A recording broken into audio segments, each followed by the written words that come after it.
When the 4th Infantry received orders in May 1844 to leave for Louisiana, Grant mustered up courage and asked for Julia's hand in marriage.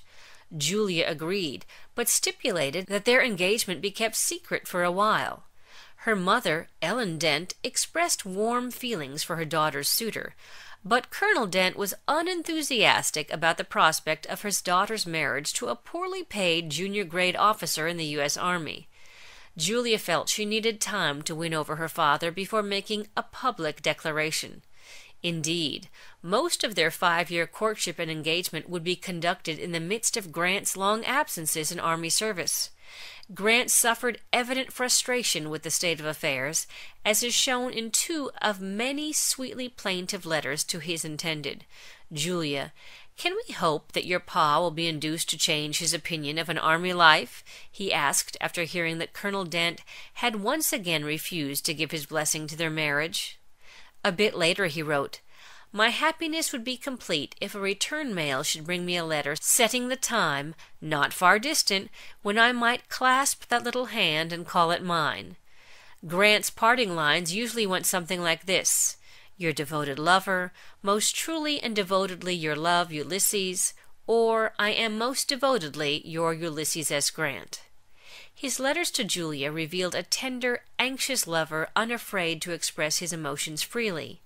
A relieved Grant finally secured Julia's father's approval of their engagement during a brief leave in the spring of 1845. The Mexican War.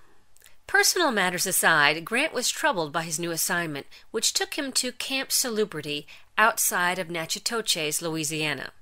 During his earlier family visit, he had witnessed his father's passionate declamations over the 1844 presidential election, which pitted Tennessee Democrat James K. Polk against the venerable Kentucky Whig Senator Henry Clay. The issue joined was expansionism. Whigs like Jesse opposed the United States annexation of Texas on the grounds that it would only enlarge and benefit the slaveholding section of the country. The Democrats, on the other hand, urged war against Mexico unless America's rights, in Texas and along the border, were respected. Polk's election validated Whig fears. Texas was formally annexed in 1845. Mexico claimed that annexation was a declaration of war, sparking war fever in the United States as tensions rose higher and higher over the disputed land. The advantages or disadvantages of American expansionism were hotly debated within the context of a popular doctrine called manifest destiny. Its many enthusiasts contended that the United States was destined to rule over the entire North American continent. Commonly held assumptions of Anglo-Saxon superiority and the exceptionally beneficial nature of the country's democratic republican institutions provided powerful justification for American domination from the Atlantic to the Pacific.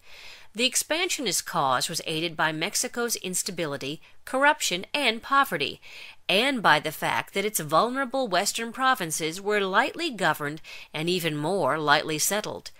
Earlier, Polk had offered to buy the territory for $30 million, but Mexican leaders rejected his overture out of hand.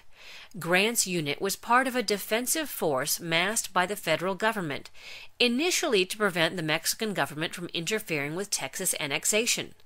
As 1844 turned into 1845, the dispute shifted to a tense debate over the precise boundary between the two countries.